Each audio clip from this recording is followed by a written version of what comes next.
Let me tell you something right now that the mainstream financial media absolutely does not want you to understand, because if you truly understood it, if it fully landed in your mind and in your gut, you would never look at your paper portfolio the same way again.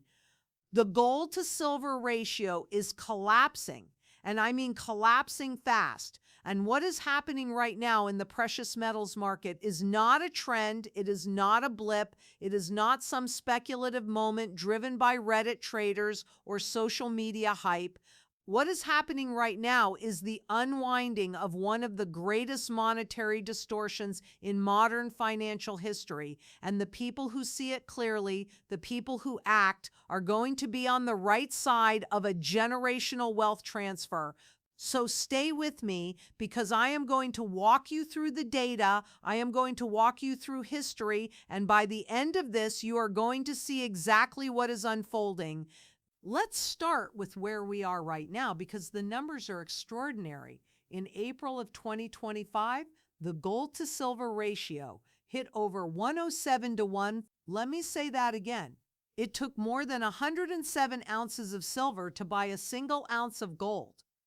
Think about what that means. That is not a market imbalance. That is a market that has been stretched, distorted, and manipulated to an extreme that has only been seen a handful of times in all of recorded history. The all-time peak was 125 to 1 during the COVID panic of 2020.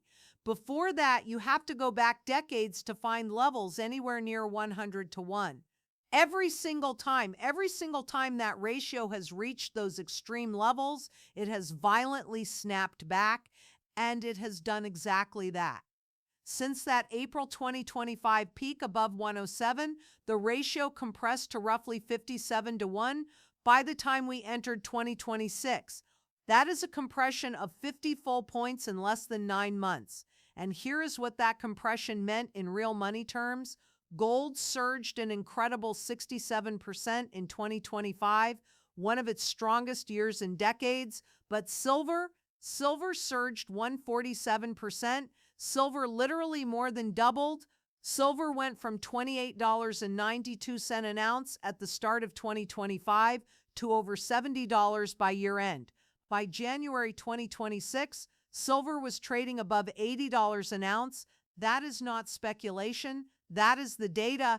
But here is the critical thing I need you to understand right now. We are not at the end of this move. We are not even close to the end of this move. The ratio is still at roughly 57 to 1. And I want you to think about what that means historically, because history is the greatest teacher we have if we choose to listen to it. For the vast majority of human civilization, this ratio was not left to the whims of paper markets and derivatives. It was set in ancient Egypt. The ratio was 2.5 to 1 bait. The United States Coinage Act of 1792 set it at 15 to 1. For centuries, the natural geological abundance ratio of gold to silver in the Earth's crust has held around 8 to 17 to 1. The ground itself tells you the truth. Nature set the price. And today's paper-driven, futures-manipulated, derivatives-distorted market has the ratio at 57 to 1. We have not normalized. We have not corrected. We have barely started the journey back toward reality. And that journey, that normalization back toward historical, geological, monetary reality, represents one of the most explosive wealth opportunities that I have seen in my lifetime of studying these markets. Now let me give you the supply and demand picture, because this is where it gets truly staggering. The Silver Institute, not some fringe newsletter, not some social media influencer, but the authoritative body tracking global silver supply and demand, has confirmed that 2025 marked the 5th consecutive year of a structural silver supply deficit. 5 years in a row. The world has been consuming more silver than it is producing for 5 straight years. Think about what that means. The cumulative deficit from 2021 through 2025 has reached nearly 820 million ounces of silver that the world needed and could not produce. The 2025 deficit alone was estimated at 95 million ounces by Metals Focus, with other analysts at HSBC and elsewhere projecting figures closer to 230 million ounces depending on methodology. That is a gap so large that it cannot be papered over, it cannot be wished away, and it cannot be fixed quickly. Because here is the brutal supply reality that almost nobody is talking about. 75% of silver production in the world is not primary silver mining. TOMS as a byproduct of copper, zinc, and lead mining. That means silver miners cannot simply turn on a tap and flood the market when prices rise. Production decisions are made based on the economics of base metals, not silver. Even at these dramatically higher prices, mine supply in 2025 remained essentially flat at around 813 million ounces, almost no growth. Ore grades in the major silver-producing regions of Central and South America have been falling for years. There are very few new major silver mining projects in the pipeline. Even if the entire mining industry decided today to dramatically expand silver production, it would take 5 to 10 years to bring new mines into production. The supply side of this equation is structurally constrained, period. Full stop.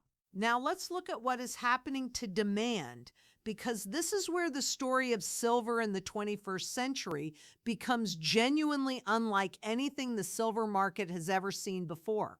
Silver is no longer just a monetary metal. Silver is no longer just an industrial metal in the traditional sense. Silver has become the foundational material of the energy transition, the digital revolution, and the artificial intelligence build-out simultaneously. And that is not hyperbole. That is the data. In 2025, industrial demand consumed approximately 59% of all global silver production. Nearly 6 out of every 10 ounces of silver mined went directly into industrial applications. Solar panels, photovoltaics alone consumed more than 25% of annual global silver supply in 2024, and that demand rose again in 2025. China installed more solar panels in the first half of 2025 than the rest of the world combined. The European Union has mandated solar energy integration in new buildings beginning in 2026. Saudi Arabia is building massive solar farms targeting half of its domestic electricity from renewables by 2030. Every single solar panel requires silver. There is no current substitute that can match silver's electrical conductivity at scale. Electric vehicle demand for silver jumped an estimated 20% in 2025 alone, driven by growing use in sensors, high-voltage wiring systems, and electrical contacts. And now add to this the newest and most explosive demand driver, artificial intelligence infrastructure. Data centers, the physical backbone of the AI revolution, require silver and high-efficiency electrical components, precision contacts, and thermal management systems designed to handle extreme power loads. The semiconductor sector alone could consume 23 million ounces of silver annually by 2030, and that does not include the indirect multiplier effects across the entire ecosystem of electronics, 5G networks, and smart grid infrastructure that AI demands are accelerating. Here is something else that barely made headlines in the Western financial press, but is absolutely critical to understanding the silver supply picture going forward. China, beginning January 1st of 2026, placed silver under an approval-based export licensing regime. Think about what that means. China, one of the world's largest producers and processors of silver, has elevated silver to the same strategic resource status as rare earth metals. China is treating silver like it treats lithium, like it treats cobalt, like it treats the materials it has weaponized in geopolitical competition. And while you were watching stock market indices on CNBC and Bloomberg, China quietly moved to lock down its silver supply. COMEX inventories are being watched intensely. London Vault silver stocks have been declining so sharply that at points in 2025, lease rates spiked toward 39%, reflecting extreme physical scarcity in the market. When you see lease rates at those levels, you are not looking at a healthy, well-supplied market. You are looking at a market under serious physical stress. And this brings me to the monetary dimension of what is happening, because you cannot understand silver or gold without understanding what is happening to the global currency system.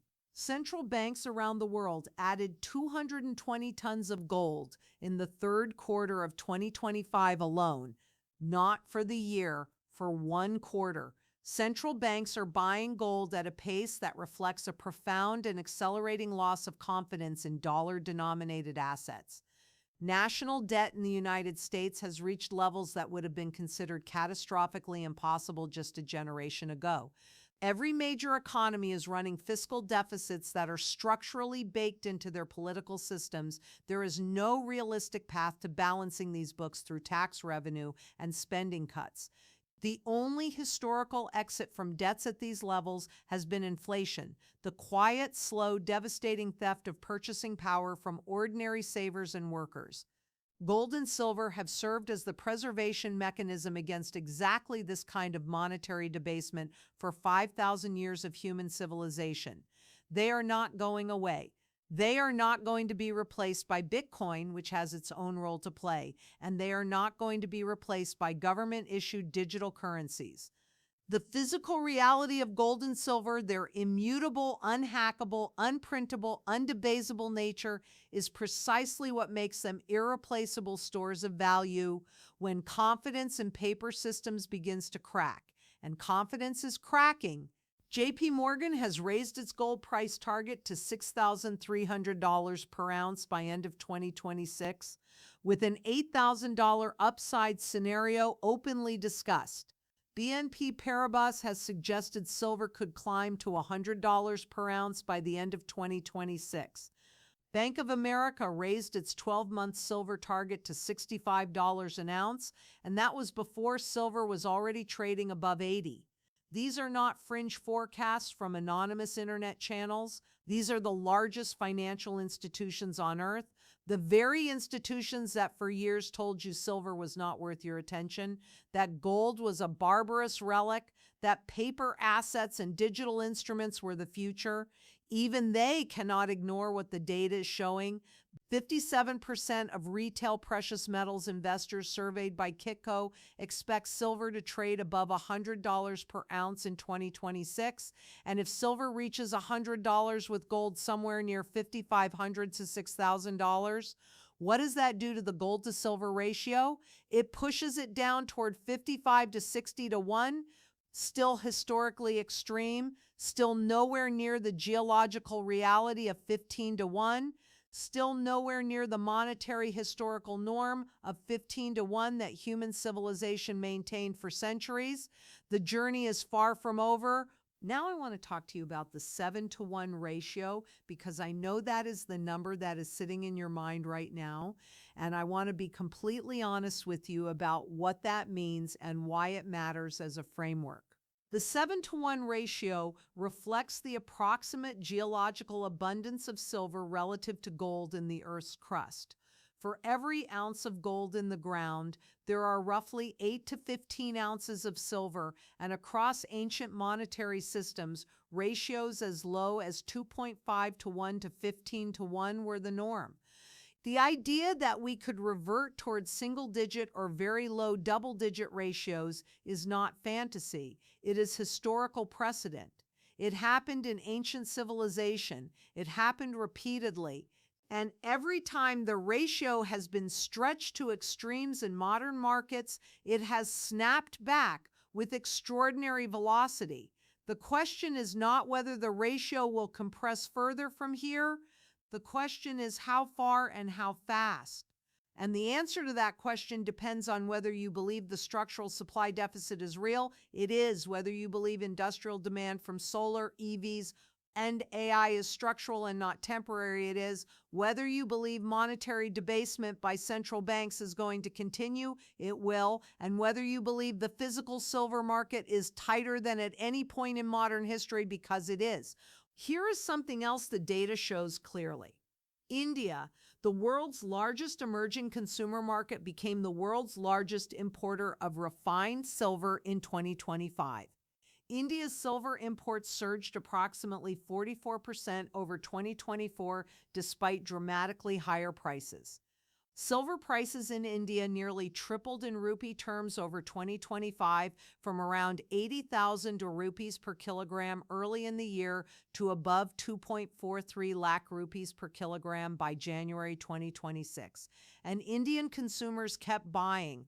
Indian investors kept buying because in cultures that have maintained wealth through multiple civilizational cycles, cultures that have seen empires rise and fall, currencies come and go, the understanding of silver and gold as real money is not a fringe ideology. It is inherited wisdom.